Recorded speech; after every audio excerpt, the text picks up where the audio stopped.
Hello po. Magandang araw o gabi po sa inyong lahat mga kasandata. Ako po ulito si Mark, ang inyong narrator. Meron po tayong bagong kwento. Sana po ay magustuhan ninyo. Start na tayo mga kasandata. Naisipang pumunta ni Jan sa Divisoria para doon maghanap ng mabibilhang damit. May formal party ang company na pinagtatrabahuhan niya. At lahat ay required na magsuot ng pinakamagarbong damit. Bakit dito mo pa naisipan bumili sa Divisoria? Afford mo naman bumili sa mga mamahaling stores, di ba? Bakit hindi na lang sa SM? Tanong ng pinsan niyang si Erica. Isinama niya ito dahil mas sanay ito sa matataong lugar gaya nito kaysa sa kanya. Gusto ko munang makatipid ngayon. Matipid na sagot niya habang mailap ang mga mata sa paligid. Ano? Kailan ka pa natutong magtipid? Di ba wala sa diksyonary mo yun? Anong wala? Meron naman. Ngayon ko palang gagawin. Biro na lang niya sa pinsan kahit seryoso ang mukha niya. Alam mo, hindi ko rin maintindihan ang takbo ng utak mo minsan. Bahala ka nga dyan. Basta, libre mo ako sa McDo ngayon ha. O sige, ako nang bahala sa'yo. Pagkatapos ko mabili lahat ng kailangan ko, sa McDo na tayo. Naglibot-libot na silang dalawa sa paligid. Nang walang makitang good item sa labas, doon sila pumasok sa loob ng Divisoria Mall. Sa ikalawang palapag, nakahanap ng black pants si Jan na sobrang fit sa kanya. Pagkatapos yung maisukat at mabayaran, sunod naman siyang nagtungo sa ibang tendera para bumili ng sapatos. Isang mumurahin ngunit makintab na black shoes ang kanyang nabili. Bagay sa disenyo ng pants na nakuha niya. Pagkatapos nila doon, naglakad-lakad pa sila hanggang sa makatagpo ng pwesto na nagtitinda ng mga suit, tuxedo at Amerikana. May mga panloob na rin doon na may magagandang disenyo at mga necktie o bowtie. Okay sana yung mga design dito kaso ang mamahal naman masyado. Gusto mo tumingin pa tayo sa iba? Ang dami pa sa paligid sabi sa kanya ni Erica. Siguro dito na lang. Nandito lahat ng magaganda Napakamot ng ulo sa kanya ang babae. Ayan ka na naman. Kasasabi mo lang kanina na kaya ka nagpunta rito para makamura ka. Tapos ngayon naman, dito ka pa rin bumibili sa mahal. Anong pinagkaiba nun? Kahit na mas mahal ito sa ibang mga pwesto dyan, mas mura pa rin ito kung ikukumpara mo sa mga presyuhan sa SM. Konting diferensya lang naman Mas gusto ko na yung mga designs dito. Mas maraming pagpipilian. Katuwiran naman niya sa pinsan na ikinakunot na lang din ng noo nito. Pagkatapos niyang isukat ang napiling coat, ipinasupot na niya ito sa sales lady ng naturang shop. Pagkuway, nag-abot na siya ng bayad dito. Pero bago pa man sila umalis, biglang nagkagulo sa loob. May hurumintadong lalaki na nagwawala at bumunot ng baril. Nagsisigaw ang lahat at nagsitakbuhan. Kinasan nito ang baril at pinaputok. Gulat na gulat si Jan nang makita ang sales lady na pinagbilhan niya. Ito ang natamaan ng bala sa dibdib at agad bumagsak sa sahig. Doon pa lang niya hinila si Erica na tumakbo. Takot na takot ito at sumisigaw din. Bago pa sila tuluyang makalayo, nakita niyang tumingin pa ang sales lady sa kanya. Bahagyang itinaas ang kamay nito at tila humihingi ng tulong. Pero sa kasamaang palad, muli pang nagbaril ang lalaki.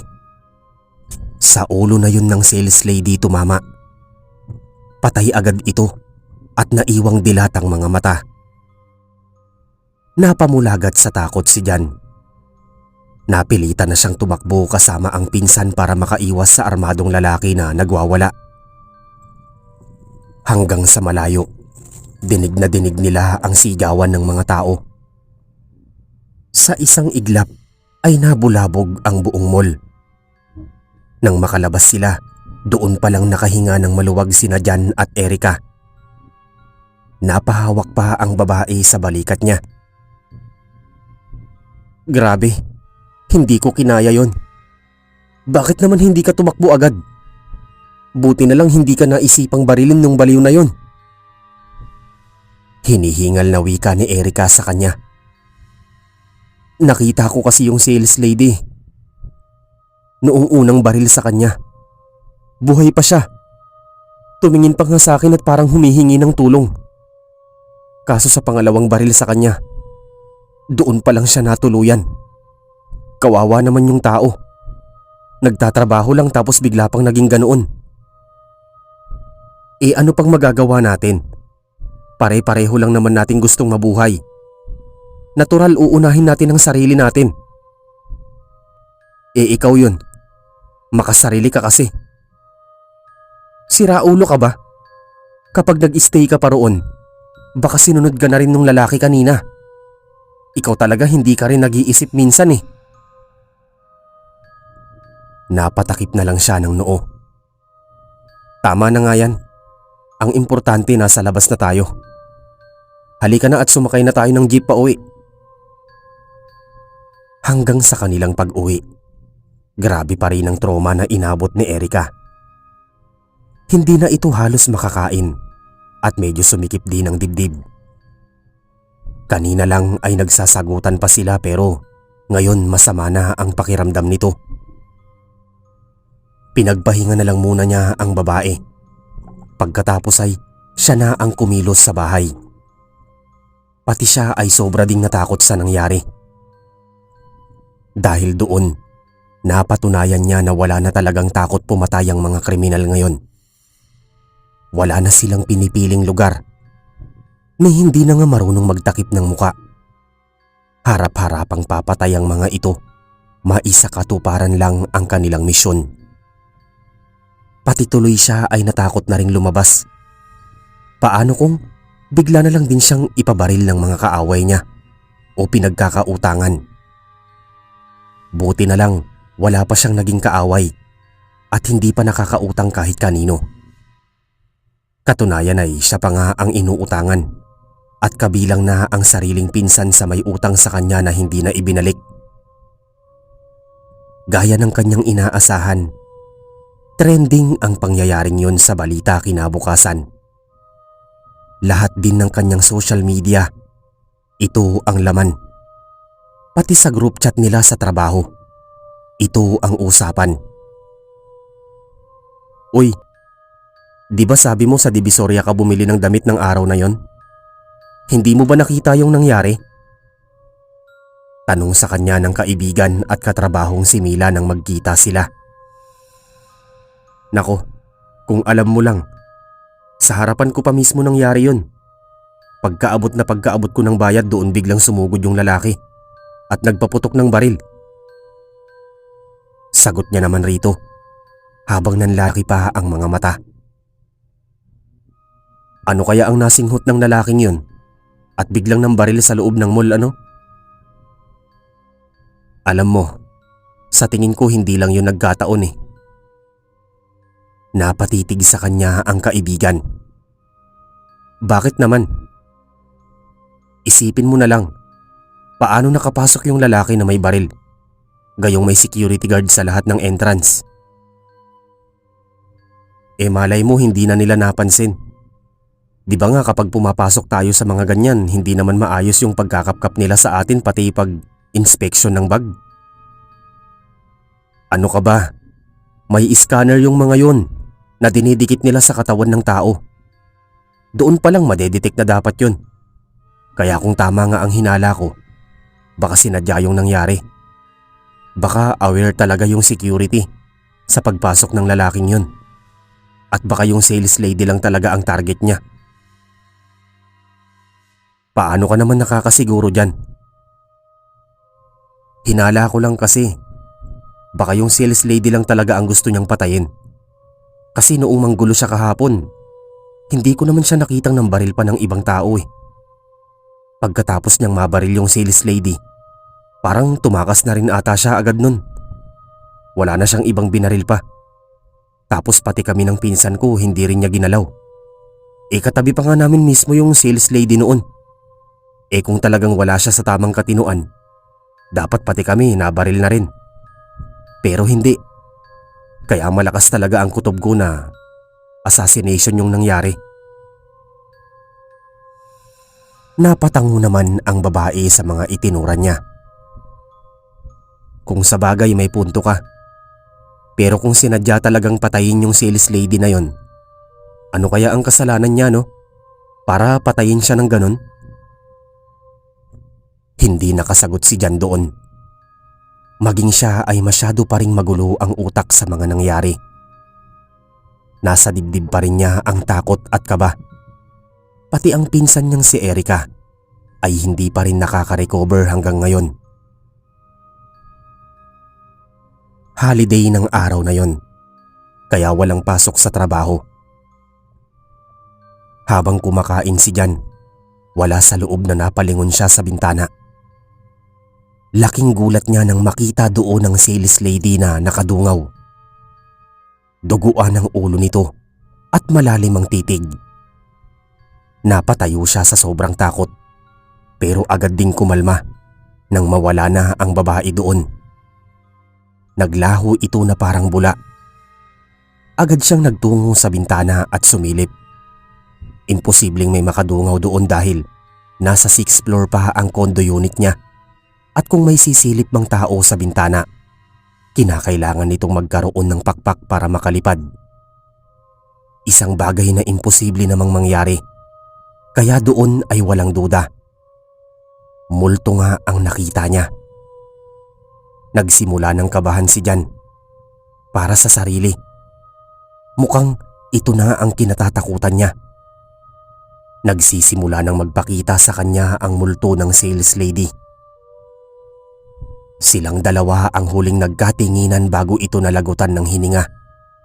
Sa huling sandali ng buhay nito, sinubukan pa nitong humingi ng tulong sa kanya, pero wala siyang nagawa. Napaisip tuloy siya kung ano kaya ang nararamdaman ng multo ngayon sa kanya.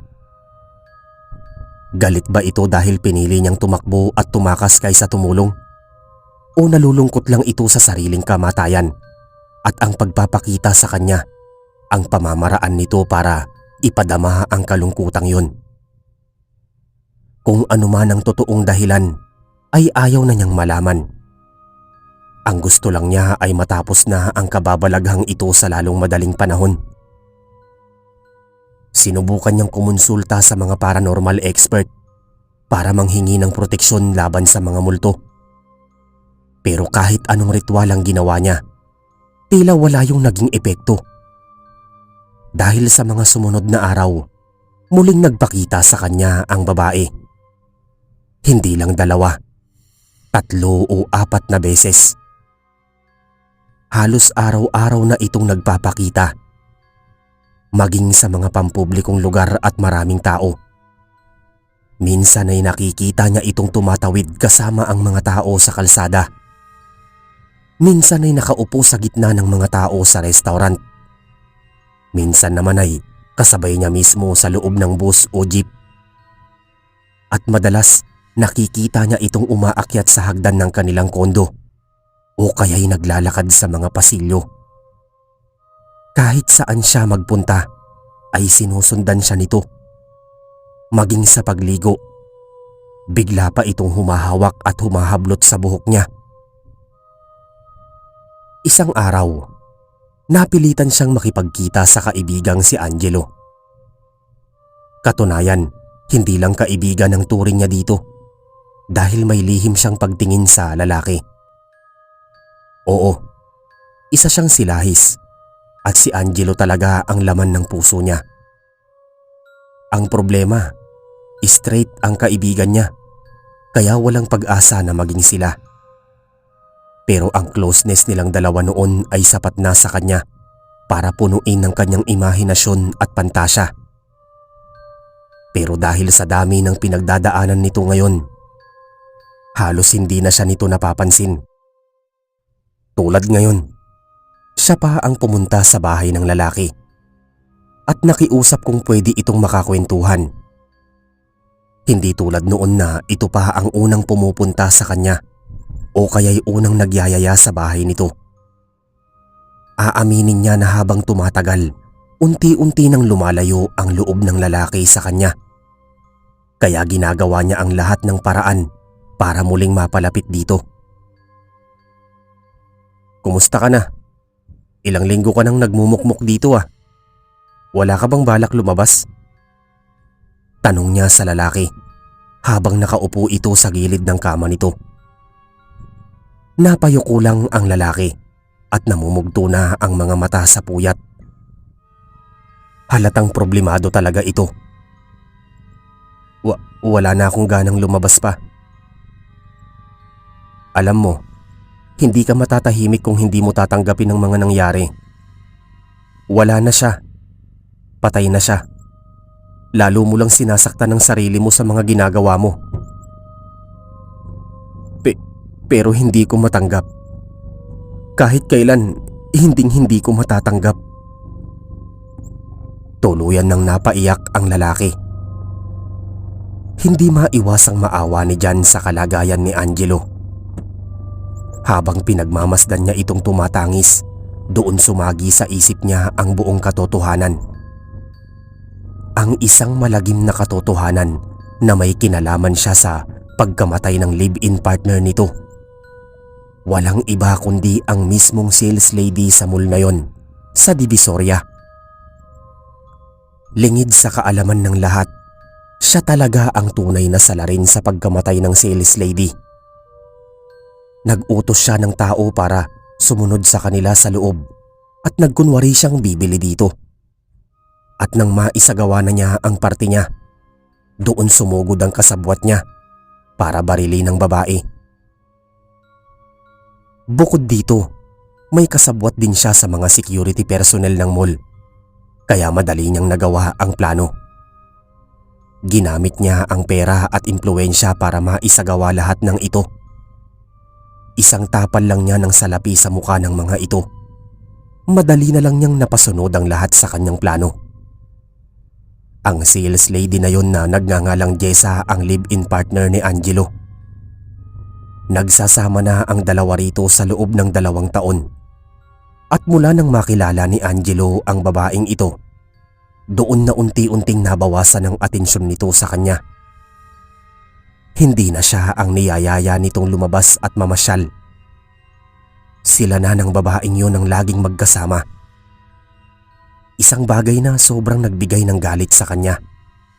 At dahil sa labis na pagka-adik sa lalaki, hindi na niya napigilan ng pagdilim ng utak hanggang sa makagawa siya ng ganoong karumal-dumal na plano.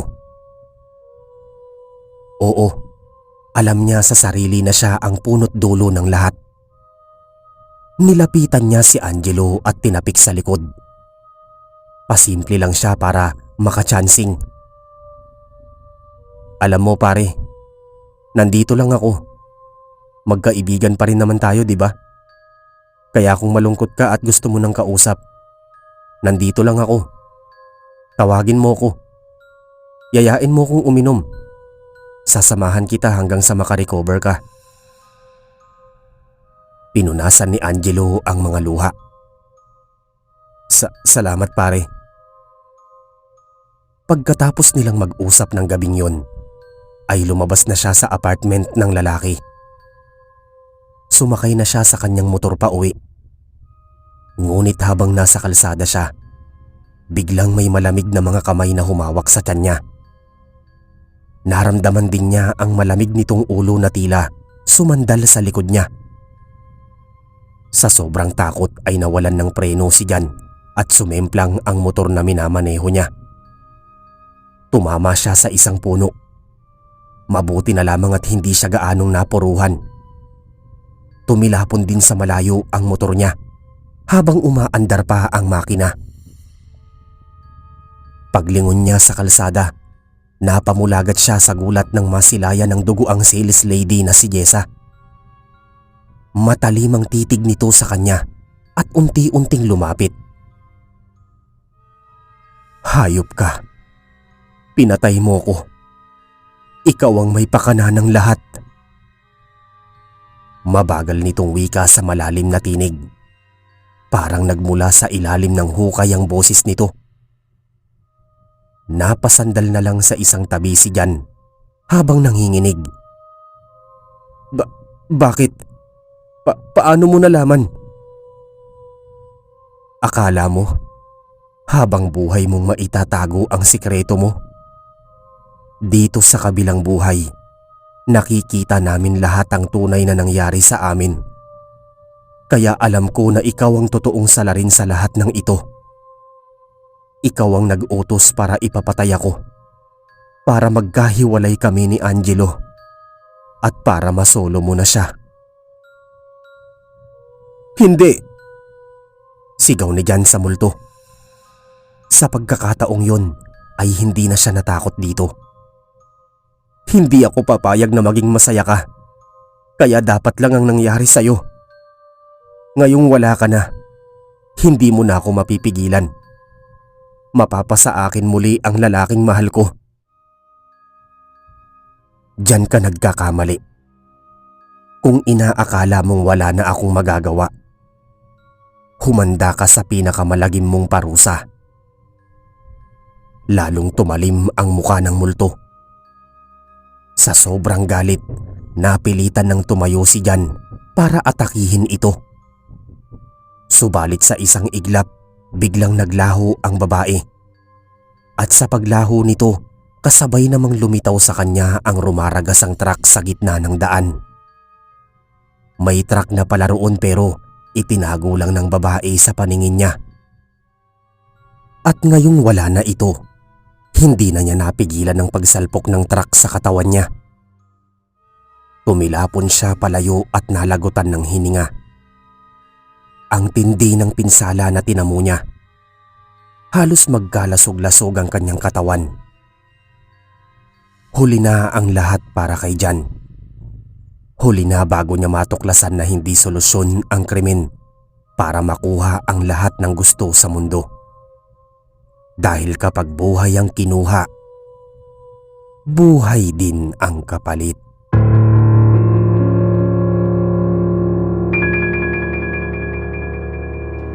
Mga kasandata, maraming salamat po sa pakikinig ng kwento natin para sa araw na ito. Sana ay nagustuhan po ninyo. Para sa mas marami pa pong fiction horror stories, huwag niyo pong kalimutang mag-like, mag-share at mag-subscribe. Muli po, maraming salamat po sa walang sawang pagsuporta dito sa aking mga channel. Hanggang sa mga susunod pong kwento. Ako po si Mark. Maraming salamat.